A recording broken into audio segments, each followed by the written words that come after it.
afternoon all. I just wanted to put up a really quick video here.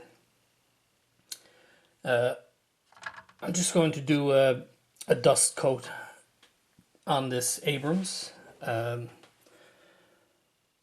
a lot of military stuff I use it before I do any weathering stuff. I kind of just use it as a base coat. And all it'll do is it'll kind of uniform, excuse me, it'll kind of uniform the surface. You'll still have different colors, but it'll kind of blend it all together. I find anyways, for when I start the actual weathering, applying dust and powders and stuff. So what I use for that is this Tamiya XF57. It's a buff. You can see it's a light tan dusty color. So I'll be doing it on this Abrams here. So just give me 1 second. I'll get the thing set up here and just show you what I'm doing. Okay guys, so one thing you want to do is make sure that the paint that you're using for your dust coat is really well mixed. I use this paint shaker here. I think I mentioned in an earlier video one time. Don't waste your money on one of these. Just buy a nail polish shaker from Amazon, because essentially that's all this is a nail polish shaker put in this huge box, and this box literally is about 90% empty. I have no idea why they have such a, just to try and disguise what it actually is, I guess. But yeah, do not waste your money on one of these. It does work good, but get yourself a nail polish shaker for $8 or $10 off of Amazon or somewhere like that. Don't blow 50, 60, 70 bucks on a so-called hobby paint shaker, because all any of those paint shakers are, this one included, is a nail polish shaker. That's it. So let's put it on. I'll let that mix and I'll be right back. Okay guys, so I got the paint mixed up. I got my pressure built up for my airbrush. Now I normally don't thin Tamiya paint for the airbrush. I usually just spray it right out of the bottle. I've never had any troubles with it to date, so again, keep doing it that way. But for doing this dusting, I will thin it, and I'll just thin it using some rubbing alcohol, similar to the paint shaker. Don't go out and waste your money on Tamiya brand paint thinner or acrylic paint thinner. Tamiya paint is alcohol based paint.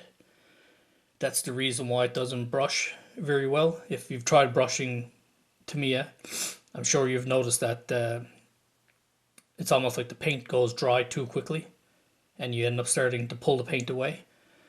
That's because it's alcohol based and the alcohol evaporates really quick. So rubbing alcohol for Tamiya paint works perfectly fine. So again, go to the drugstore or the dollar store or wherever, buy a $1.50 huge bottle of isopropyl alcohol. Don't pay the $8 or $10 for the small acrylic paint thinners, as they call them. So alcohol is fine. You could even use windshield washing fluid as well if you like. I know a lot of guys, myself included actually, for craft acrylics. That's what I use to thin craft acrylics, but alcohol would work fine for that as well. So I'm not going to be able to actually show you as I spray, because when I turn on the booth and the fan comes on, you're not going to hear anything. And I don't have my tripod down here tonight. So, but basically all I do is I just hold my airbrush quite a ways away from it and literally just dust over it with the airbrush. quick strokes. I had the pressure, I think probably at around 15 or 20 psi, which is fairly high, but again, it's worked every time I've done it thus far, so I'll keep doing it that way.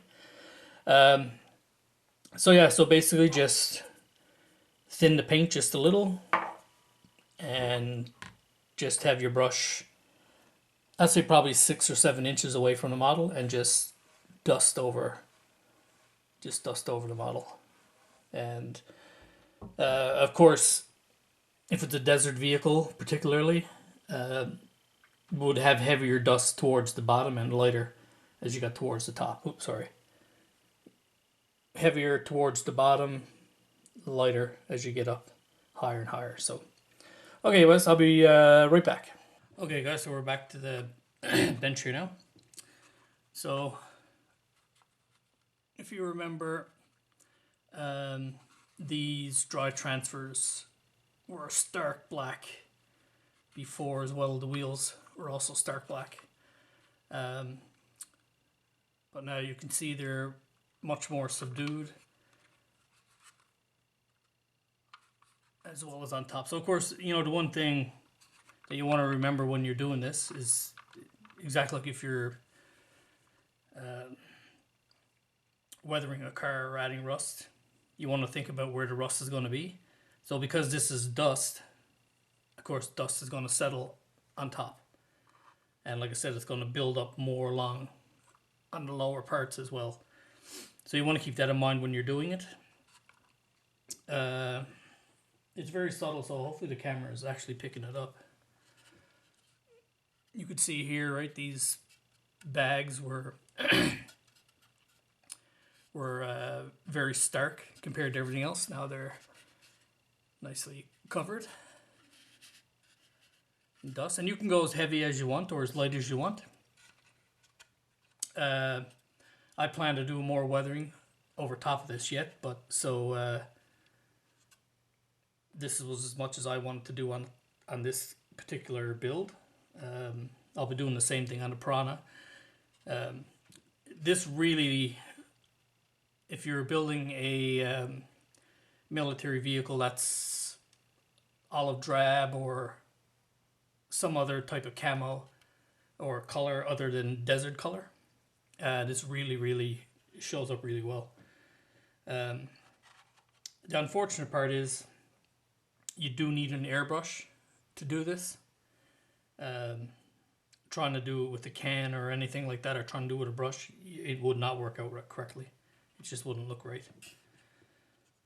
So it's a good base to start your weathering, or sometimes people just like to leave it as it is here. Like I said, I'll be going a little bit further with it with some powders and washes and stuff. So anyways, guys, as always, hope that might help somebody out and give other people some ideas. So as always, thanks for watching, and hope you stay tuned.